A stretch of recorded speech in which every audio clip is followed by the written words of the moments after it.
Hi, everyone. I'm Dana Ponsky, your guide to college, and welcome to Being Jewish in College's video series, Kibbutz in 10 Minutes. Today, you're going to get 10 minutes of very valuable information from Rabbi Jeremy Fierstein, Executive Director of the University of Maryland, Baltimore County, Hillel. Thank you so much for joining us today, Rabbi. Thank you for having me. You're welcome. So to kick off, my first question is always, what is the name of the Jewish Center on campus? We are called UMBC Hillel, and we have a partner group called the Hillel Student Group, which is the technical student leadership arm of UMBC Hillel. Wonderful. So how many Jewish students do you have on campus? In particular, what might be the breakdown of Reform, Conservative, Orthodox, Reconstructionist, Humanistic, or any identifier that a student might take on in our very diverse community? So as a public university, we are not given any demographic information beyond what is found online, but we estimate about 1,000 Jewish students, or ballpark 10% of the university undergraduate population identify as Jewish. We're a very local campus, and from a demographics within the Jewish community perspective, we estimate that of that 1,000, there's somewhere between 300 and maybe 400, 450 Orthodox identified students who commute to campus from either the Baltimore Jewish community or the DC suburbs and DC Jewish community. Wonderful. Are there kosher food options available to students on campus? And if so, what are they? Yes, so campus itself, through their dining provider, they offer both hot meals in contract with a local kosher caterer who's really good at what they do. Lunch and dinner, Monday through Friday. Friday, they stop at lunch. Hillel offers a kosher meal Friday evenings. Please note, this is all before COVID. In the before times, Hillel would offer a kosher meal every Friday night, and 2 out of 4 Shabbat mornings, we would offer a bagel brunch. And then random meals over the week. And the other thing that campus provides is they have pre-made sandwiches and salads and things that are marked kosher by the local Star K, which is one of the top 5 kosher certification organizations in the country. Wonderful. So can you talk a little bit, are there weekly Shabbat dinner or gathering opportunities for students? Yes, so again, everything I'm speaking about is as if the pandemic did not happen. We used to have 3 regularly scheduled weekly events. Our cornerstone event is Shabbat dinner on Friday nights. That included a learning experience as well as games. Usually we start the night with Cards Against Humanity, and we would end with other assortments of games. Really quickly, one of our student leaders when I started used to say, we're not a party school, we're a Mario Party school. And to me, that really characterizes who we are and what we do. To that end, we also would have regularly scheduled game nights.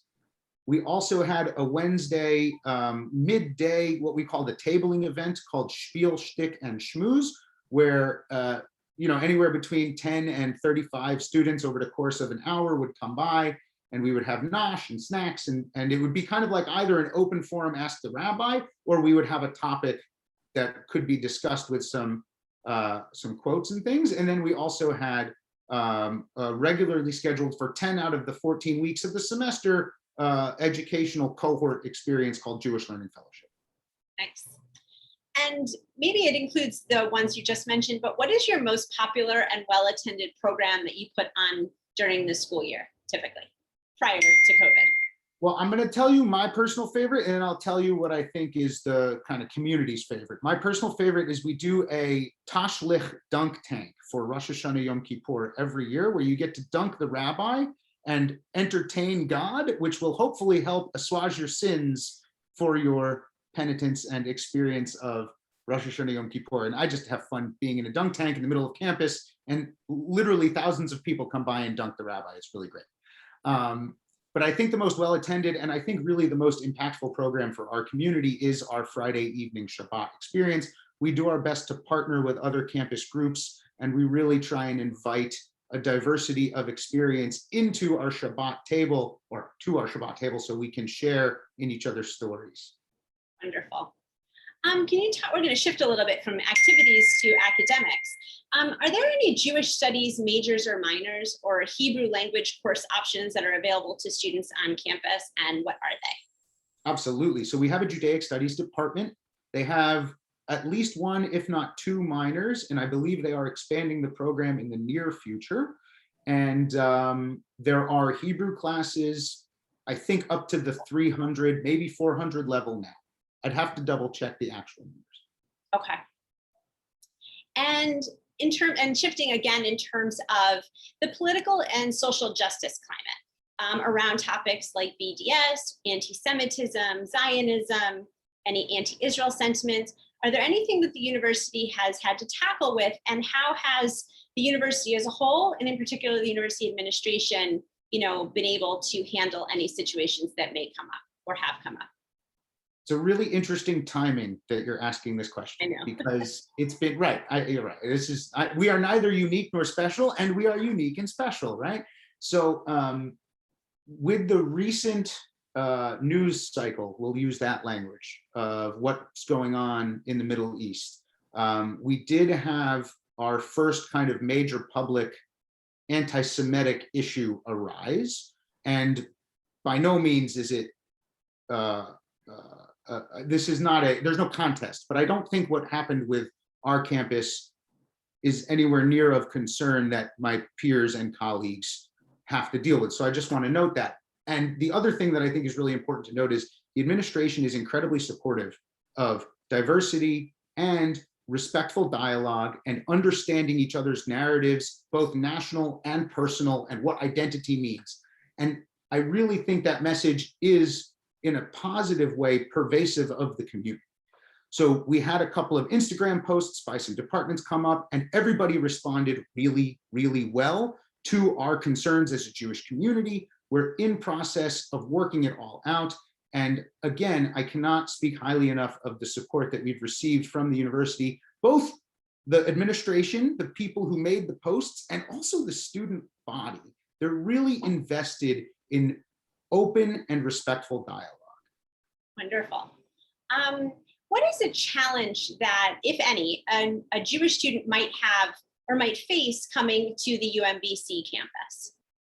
So in a moment of true transparency, I think if you are an observant human who is interested in leading an observant life and living on campus, that will be very difficult. It's doable, but it will be very difficult for you. And we, Hillel, are very happy, and we're here to help facilitate that. And I'm happy to put people in touch with students who've done it. So again, doable, but definitely a challenge. And I think the other challenge from the liberal, less observant side of things is, especially right now with the conversation going on campus, how to be open about both your relationship to Israel and Zionism, if you have one, or how to explore that. Because I think what we're seeing is a bombardment of assumptions being made and a lot of really toxic language on social media, both directly and indirectly. And students are starting to feel that in a very different way than we've ever before. And again, UMBC, neither special nor unique, but unique and special. Right. Okay. So can you give us one piece of information about UMBC that you think would be really interesting, that you think is really interesting, that you would love for people to know? We at UMBC Hillel really like to use the language of radical hospitality. And while campus doesn't use that language, I do think they approach campus life with that framework. And it really does change the dynamic of the community. In Yiddish, we would call it Hamish. It's a really Hamish place to go to school. And the other really interesting thing that ties into that is the diversity of our community, both the university itself and the Jewish community of Baltimore, DC, that feeds the population, is really unique and unlike, I think, other places I've been. I'll give you a quick example. I believe the number is 53 and short change % of our student body is a community of color, is made up of communities of color. And so we're not a predominantly white campus, which is atypical already. Additionally, we draw from a large portion of the Orthodox identified students are of Persian descent. and because of the Baltimore Persian community and also other Mizrahi Jews. So it makes the experience of Jewish community on campus very different as well. Okay. And my final question is always, what do you love most about leading the Jewish community at your institution? The students, they're amazing. It's the most uplifting, fun, engaging, no offense to any other rabbi gig in the country. College students are the place to be. They're the best. Wonderful. Well, that's the 10 minutes, the 10 questions. Thank you very, very much for participating in this project. We really appreciate it and learning a lot more about UMBC and the Jewish student life on campus. And we're going to give listeners and viewers the opportunity to connect with the UMBC Hillel so that they can learn more about the community. And if they're interested in learning more, they'll have an opportunity to contact you. So thank you so much for participating. Really appreciate it. Thank you for having me. Go Retrievers. Have a great day.